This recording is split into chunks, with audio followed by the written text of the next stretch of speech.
Hey everybody, welcome to another DW Plays video. This time I am taking a look at Castlevania II Belmont's Revenge.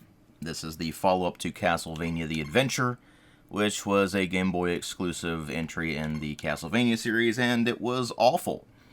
Castlevania II Belmont's Revenge, on the other hand, is actually not awful. It is pretty decent, all things considered. And so we're just going to go ahead and get this started. The thing is that I, of course, don't really like platformers very much. There are 4 stages here.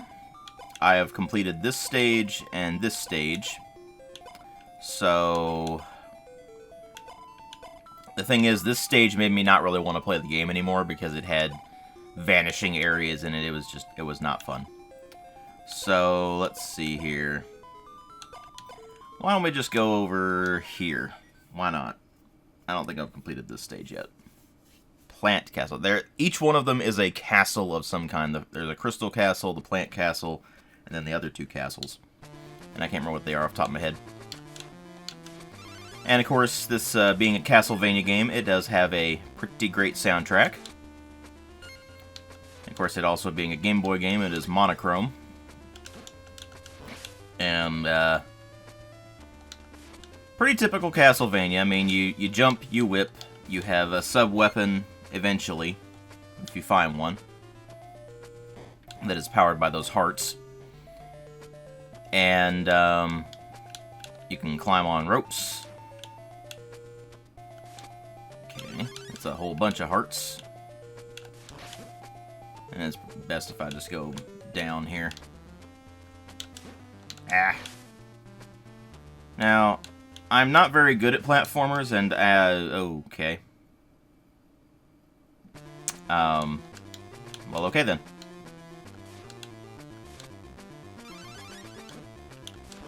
I don't like platformers. Never have.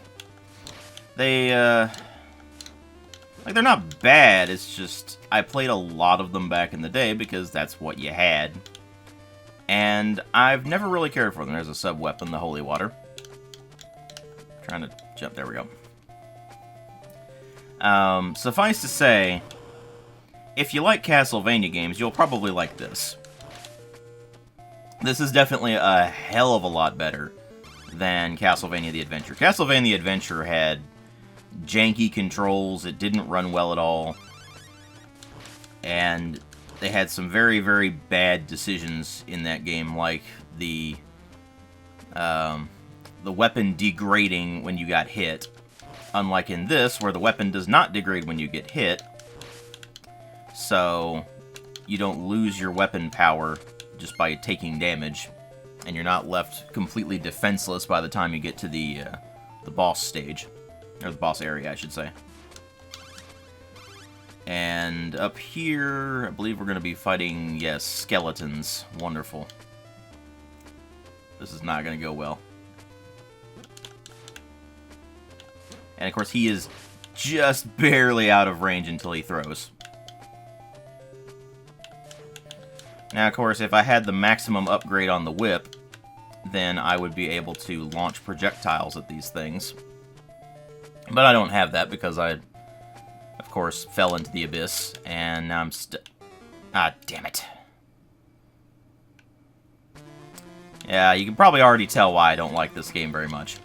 But I mean, back in the day, you had this, and you had Castlevania the Adventure, and that was it if you wanted a handheld Castlevania experience. By the way, enemies respawn, which is really, really annoying. I really hate it when that happens. So, yeah, I wouldn't describe this as fun. Certainly not compared to other Castlevania games.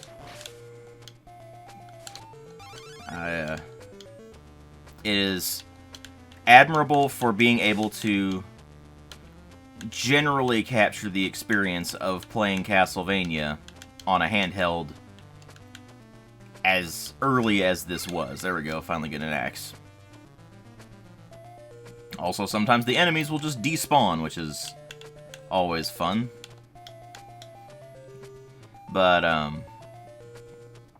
also, these things are annoying, because if you let them, they will split into multiple bats. Now that I think about it, I might have actually completed this stage as well. At the very least, I've made it a decent amount into the stage, because I remember all this, of course. And those are annoying, because they take a lot of damage. There we go. And of course, this being an early Castlevania game, you have your timer counting down in the bottom right there.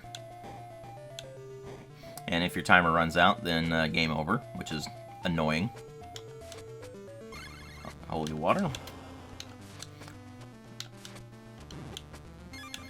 And now I should have the projectile. Yeah, there's the projectile, as you can see. Also, don't let those eyeballs get hit while they're on this thing here. Just jump over them if you're, you know, actually halfway decent at platformers, unlike me. Now, I actually don't remember ever running into any healing items in this game, which is pretty bad.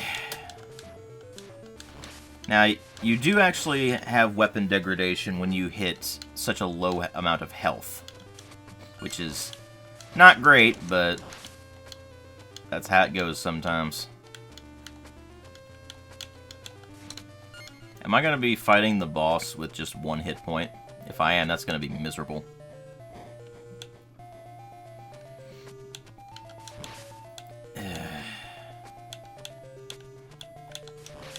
Just what I wanted.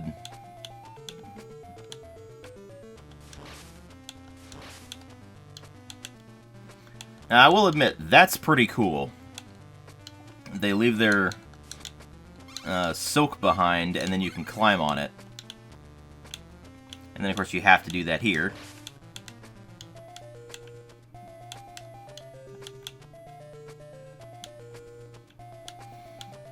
And there we go. Ugh. That's... Welcome to why I don't like old-school platformers like this very much, and why this game is getting a DW Plays instead of a full review or an MTO or something. I have played through other Castlevania games, as you know, but I don't know what it is about these two Game Boy games in the series, but they're just not... They're not very fun.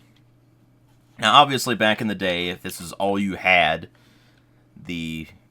for playing Castlevania on the go, then they would do the trick, but obviously it wouldn't be until much later with things like the Game Boy Advance games in the series, which are actually quite good, that we would start to really see Castlevania come into its own on handheld. So I will probably be able to do full reviews of those, and of course I will be able to review the DS games because I have played through all of those.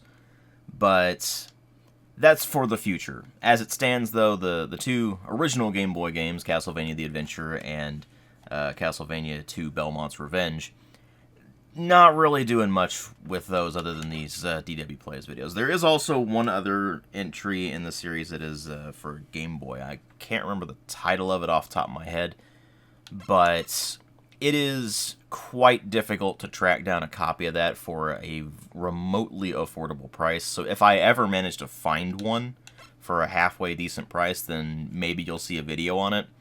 But I might just have to, I'll probably just have to skip over that one for the time being. I actually don't even know if it's supposed to be any good or not. I would assume it's more along the lines of this and Castlevania the Adventure, where they were just still trying to figure things out for the handhelds. But you never know, it might actually be a hidden gem. So I guess we'll see when we get there. At any rate, thank you all very much for watching, and I will see you on later videos.